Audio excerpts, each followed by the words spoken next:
Cinema screen की टिमटिमाती चमक में छोटे शहर की लड़कियां रोशनी और छाया की देवियों में बदल गईं। उनके नाम नियॉन और सुनहरे अक्षरों में सिनेमा घरों के बाहर चमकते थे, जबकि बंद दरवाजों के पीछे स्टूडियो के अधिकारी उनकी जिंदगियों से शतरंज खेल रहे थे। स्पॉटलाइट और छाया के बीच इन महिलाओं ने प्रसिद्धि की धार पर नृत्य किया। उन्हें एक साम्राज्य में रानियों का ताज पहनाया गया, लेकिन फिर उसी साम्राज्य ने उनका पतन भी देखा। आज हम जानेंगे कि हॉलीवुड के स्वर्ण युग ने कैसे किंवदंतियां बनाईं और साथ ही आत्माओं को भी नष्ट कर दिया। अमेरिका के सबसे प्रिय सितारों को उनके ही सपनों का शिकार बना दिया। हम देखेंगे कि जिस उद्योग ने उन्हें अमरता का वादा किया, उसी ने कैसे उनके दुखद अंत को रोशनी से लिखा। उसे अमेरिका की प्रिय कहा जाता था। ये उपाधि उसके निखोंत मुस्कान के पीछे छिपे विश्वासघातों पर पर्दा डालती थी। सिनेटी की एक जैज गायिका से हॉलीवुड की सबसे बड़ी बॉक्स ऑफिस स्टार बनने वाली डोरिस डे ने लाखों लोगों को खुशी दी, जबकि अपने निजी जीवन में विनाशकारी नुकसानों का सामना किया। जो लोग उसे हॉलीवुड के सबसे अमीर सितारों में से एक मानते थे, वे भी 1968 में उसके तीसरे पति की मृत्यु के बाद सामने आई सच्चाई से चौंक गए। डे गहरे कर्ज में डूबी हुई थी। तो ये कैसे हुआ? कहानी डोरिस के 17 साल के पति और मैनेजर मार्टिन मेल्चर की 20 अप्रैल 1968 को अचानक हुई मौत से शुरू हुई। जब डे अपने पति के शोक में थी, तो उसे एक कड़वी सच्चाई का सामना करना पड़ा। दशकों की फिल्मों, रिकॉर्डिंग और प्रदर्शनों से कमाए गए उसके लाखों डॉलर गायब हो गए थे।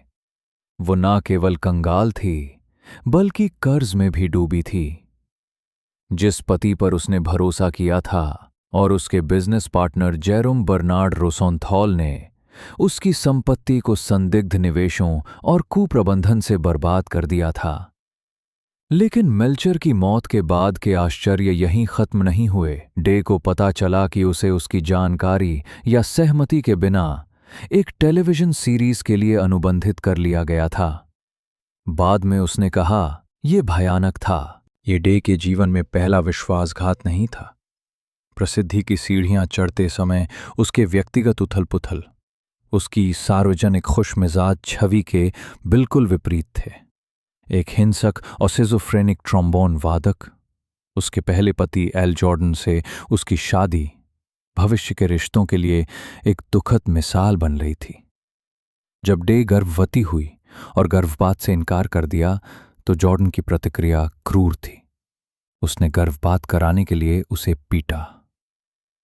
उनका बेटा टेरी मेल्चर बच गया, लेकिन यह शादी 1943 में समाप्त हो गई। फिर भी डोरिस डे में हमेशा अपनी राख से फिर से उठने की क्षमता थी। यही उसकी नियति थी।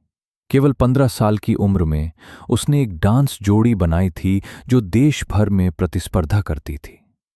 लेकिन 13 अक्टूबर 1937 को एक मालगाड़ी उस कार से टकरा गई जिसमें युवा नर्तकी थी, जिससे उसका दाहिना पैर और डांस करियर के सपने चकनाचूर हो गए। टूटी हड्डियों और टूटी हुई आत्मा के साथ बिस्तर पर पड़े रहने की लंबी अवधि के दौरान उसने रेडियो सुनते हुए अपनी असली प्रतिभा की खोज की। उसने एला फिट्जगेरल्ड के साथ गाना शुरू किया और जैसे जैसे उसका शरीर ठीक हुआ, उसकी आवाज को ताकत मिली। यह आवाज उसे हॉलीवुड के शिखर पर ले जाने वाली थी। एक बैंड गायिका के रूप में वो निर्देशक माइकल कर्टिस के सामने आई और ईमानदारी से कहा, मैं एक गायिका हूं, मैंने कभी अभिनय नहीं किया है। कर्टिस उसकी इस ईमानदारी और उसके झाइयों से प्रभावित हुए और उसे एक मौका दिया। 1951 में film I will see you in my dreams के साथ उसने 20 साल के बॉक्स ऑफिस रिकॉर्ड तोड़ दिए। कैलामिटी जेन 1953 में अपनी भूमिका के साथ वो शिखर पर पहुंची और फिल्म के गीत सीक्रेट लव ने अकादमी पुरस्कार जीता और उसका चौथा नंबर 1 हिट बना। रॉक हडसन के साथ रोमांटिक कॉमेडी करके उसने खुद को एक बार फिर से स्थापित किया और 1960 से 1964 के बीच दुनिया की नंबर 1 बॉक्स ऑफिस स्टार बनी। लेकिन भाग्य में एक क्रूर मोड़ था। उसके पति मार्टिन मेल्चर की मौत, जिसने उसे आर्थिक रूप से बर्बाद कर दिया था, ने अनजाने में एक बहुत बड़ी त्रासदी को रोक दिया होगा। उनके बेटे टेरी मेल्चर एक हॉलीवुड की चकाचौंध से दूर उसने कैलिफोर्निया में एक अप्रत्याशित शरण पाई। जो महिला कभी प्रति फिल्म लाखों कमाती थी, अब उसने खुद को अपने दिल के करीब एक उद्देश्य के लिए समर्पित कर दिया, जानवरों का कल्याण।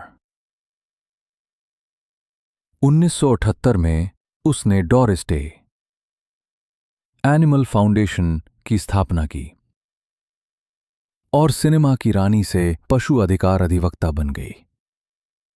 उसने अपनी बची हुई प्रसिद्धि और संसाधनों का उपयोग उन लोगों को आवाज देने के लिए किया जिनकी कोई आवाज नहीं थी। उसने अपने अंतिम वर्ष कार्मेल में अपने घर पर अपने प्यारे जानवरों से घिरे हुए शांति से बिताए। 13 मई 2019 को 97 वर्ष की आयु में निमोनिया से उसकी मृत्यु हो गई। तो उसने पीछे सिर्फ फिल्मों और रिकॉर्डिंग की विरासत ही नहीं छोड़ी। उसने दिखाया कि विश्वासघात के बाद जीवन हो सकता है, हानि के बाद उद्देश्य मिल सकता है और दूसरा अध्याय पहले जितना ही सार्थक हो सकता है।